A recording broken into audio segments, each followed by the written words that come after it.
بسم اللہ الرحمن الرحیم. Welcome to Al-Arif Islamic voice channel. آج ایک اہم مسئلے کی طرف ہم جائیں گے، اور آج کل یہ مسئلہ بہت زیادہ گردش کر رہا ہے کہ میت کی طرف سے قربانی کی جا سکتی ہے نہیں کی جا سکتی، کیا کریں؟ تو یاد رہے کہ میت کی طرف سے قربانی کرنے میں کوئی حرج نہیں ہے. اسی پر جامعہ علوم اسلامیہ علامہ بنوری ٹاؤن والوں کا فتویٰ ہے. اب ہم اس کی تفصیلات میں چلتے ہیں. علامہ ابن تیمیہ رحمہ اللہ ایک بہت بڑے بزرگ گزرے ہیں. ان کا ارشاد ہے کہ میت کی طرف سے قربانی کرنا افضل ہے، اور میت کی جانب سے قربانی زندہ شخص کی قربانی کی طرح ہی کی جائے گی.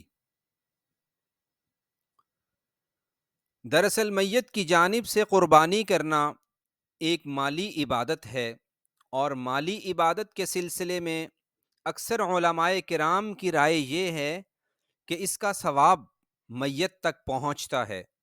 مالی عبادت کے ذریعے ایصال ثواب کے سلسلے میں صحیح بخاری کی ایک روایت ہے. حضرت اماں عائشہ صدیقہ رضی اللہ تعالی عنہا ارشاد فرماتی ہیں کہ ایک شخص نے نبی کریم صلی اللہ علیہ وسلم سے کہا، میری والدہ اچانک انتقال کر گئی ہیں، اور میرا خیال ہے کہ اگر انہیں کچھ بات کرنے کا موقع ملتا تو ضرور کچھ صدقہ و خیرات کر دیتی. اب میں اگر ان کی جانب سے صدقہ کروں تو کیا ان کو اجر و ثواب ہوگا؟ آپ صلی اللہ علیہ وسلم نے ارشاد فرمایا، جی ہاں.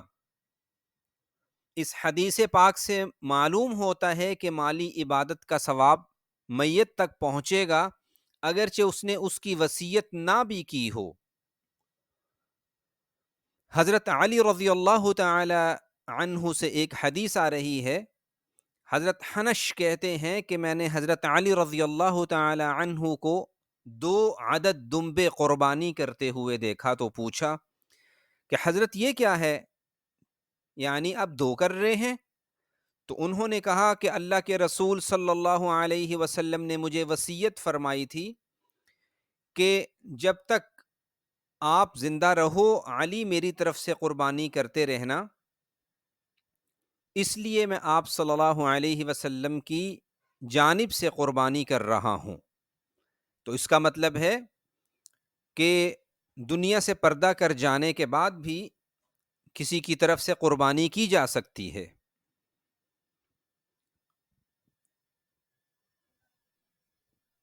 نبی کریم صلی اللہ علیہ وسلم جب قربانی کیا کرتے تو 2 بڑے موٹے تازے سینگوں والے چتکبرے خسی مینڈھے خریدتے، اور ان میں سے ایک اپنی امت کے ان لوگوں کی جانب سے ذبح فرماتے جو توحید اور رسالت کی گواہی دینے والے ہیں، اور دوسرا محمد صلی اللہ علیہ وسلم اور آل محمد کی جانب سے ذبح کرتے. اس حدیث کی روشنی میں یہ بات واضح ہے کہ زندہ اور دنیا سے چلے جانے والوں کی جانب سے اللہ کے نبی صلی اللہ علیہ وسلم نے قربانی کر کے انہیں ثواب پہنچایا.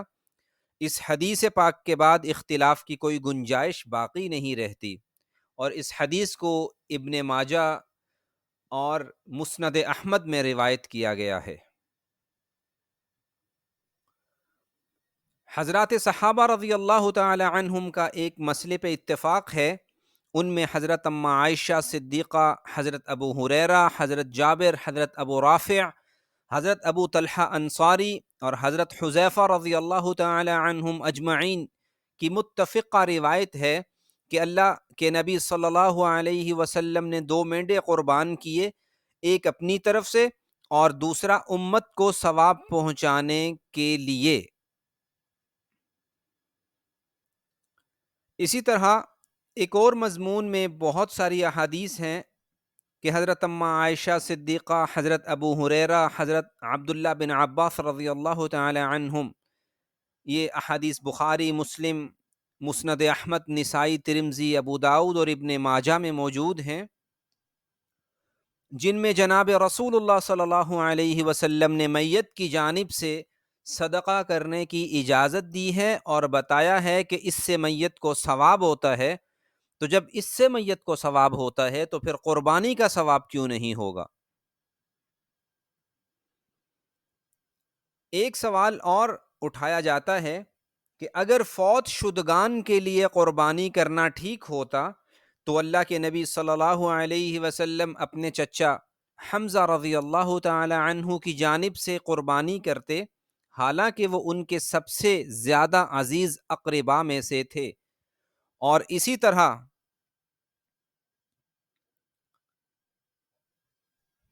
نبی کریم صلی اللہ علیہ وسلم نے اپنی حیات طیبہ میں فوت ہونے والی اپنی اولاد، جن میں 3 بچیاں شادی شدہ تھیں اور 3 چھوٹے بیٹے شامل ہیں، ان کی جانب سے بھی قربانی کرتے، اور اپنی سب سے عزیز بیگم حضرت خدیجہ رضی اللہ تعالی عنہا کی جانب سے بھی کرتے، کیونکہ وہ آپ صلی اللہ علیہ وسلم کو بہت پیاری تھیں۔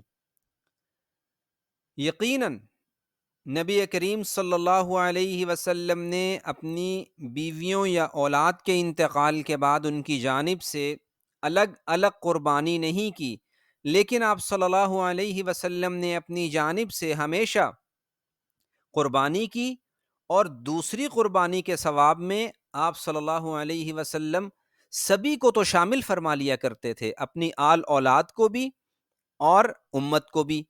تو اس سے واضح ہوتا ہے کہ جو دنیا سے رخصت ہو جانے والے ہیں ان کی جانب سے بھی بلا شک و شبہ قربانی کی جا سکتی ہے۔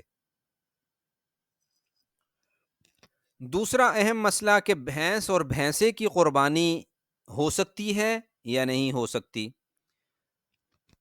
بھینس کی قربانی کا مسئلہ امت میں کبھی اختلافی نہیں رہا، اس کو خام خواہ میں الجھا دیا گیا ہے۔ بھینس اور بھینسے کی قربانی کرنا بلا شبہ جائز ہے، اس میں شرعی طور پر کوئی حرج نہیں ہے، کیونکہ بھینس گائے ہی کی جینڈر اور جنس میں سے ہے، تو جس طرح گائے کی قربانی کرنا جائز ہے، یوں ہی بھینس کی قربانی کرنا بھی جائز ہے۔ آئیے اب ذرا دلائل کی دنیا میں چلتے ہیں۔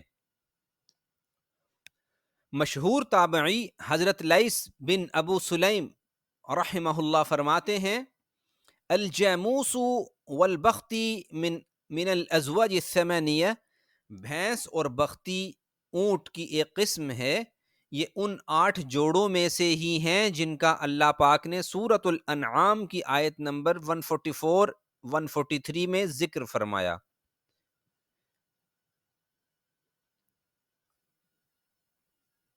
اور حضرت حسن بصری رحمت اللہ علیہ، یہ کون تھے؟ انہوں نے کن صحابہ سے علم حدیث حاصل کیا؟ پہلے میں یہ تعارف کرواتا چلوں۔ حضرت حسن بصری نے علم حدیث حضرت عثمان غنی، حضرت علی، ابو موسیٰ اشعری، عبداللہ بن عمر، عبداللہ بن عباس، عبداللہ بن عمرو بن العاص، انس بن مالک، جابر بن معاویہ، معقل بن یسار، ابی بکرہ، عمران بن حسین اور جندب رضی اللہ تعالی عنہم جیسے جلیل القدر صحابہ سے حدیث پاک کا علم حاصل کیا۔ یہ اتنی بڑی شخصیت اور پرسنالٹی تھے۔ تو حضرت حسن بصری رحمہ اللہ فرماتے ہیں کہ الجوامیس بمنزلۃ البقر، بھینسیں گائے ہی کے درجے میں تو ہیں، اس کے بعد کیا گنجائش باقی رہتی ہے کہ ہم کہیں کہ بھینس کی قربانی جائز نہیں ہے؟ چلیں دلائل کی دنیا میں مزید آگے بڑھتے ہیں۔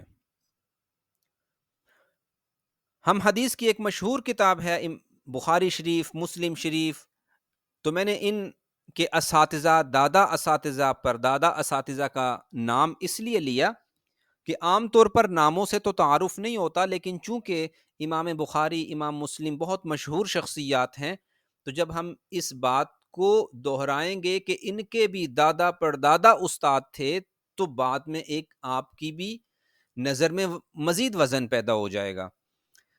تو امام بخاری رحمہ اللہ، امام مسلم رحمہ اللہ کے جو دادا پردادا اساتذہ تھے، استادوں کے استاد تھے، امام مالک بن انس رحمہ اللہ، جو موطا امام مالک میں فرماتے ہیں کہ یہ بھینس گائے ہی تو ہے۔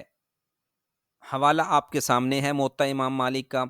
ایک اور مقام پر فرمایا کہ الجاموس والبقر سوا، گائے اور بھینس برابر ہی تو ہیں، دونوں برابر ہیں۔ اور حضرت سفیان ثوری رحمہ اللہ جن سے کتنی ہی حدیثیں بخاری شریف میں موجود ہیں، وہ فرمایا کرتے تھے کہ بھینسوں کو گائے کے ساتھ ہی شمار کیا جائے گا۔ امام بخاری رحمہ اللہ، امام مسلم اور امام ابو داؤد کے استاد محترم کا قول۔ یہ کون تھے استاد؟ حضرت امام احمد بن حنبل رحمہ اللہ۔ ان سے بھینس کی قربانی کے بارے میں سوال کیا گیا تو آپ نے ارشاد فرمایا کہ لا اعرف خلاف هذا، میں اس کی قربانی کے جائز ہونے سے متعلق کسی بھی اختلاف کو نہیں جانتا۔ کوئی اختلاف ہے ہی نہیں کہ بھینس کی قربانی ٹھیک ہے غلط ہے، اس میں تو کوئی اختلاف نہیں ہے۔ یہ کون فرما رہے ہیں؟ امام بخاری، مسلم، ابو داؤد کے استاد حضرت امام احمد بن حنبل رحمہ اللہ۔ حضرت سیدنا علی المرتضی رضی اللہ عنہ کا ایک قول ہے کہ الجاموس گائے بھینس، کیونکہ البقرہ گائے ہوتی ہے، جاموس بھینس کو کہتے ہیں، تو بھینس کی قربانی میں 7 عدد افراد کی طرف سے کی جائے گی۔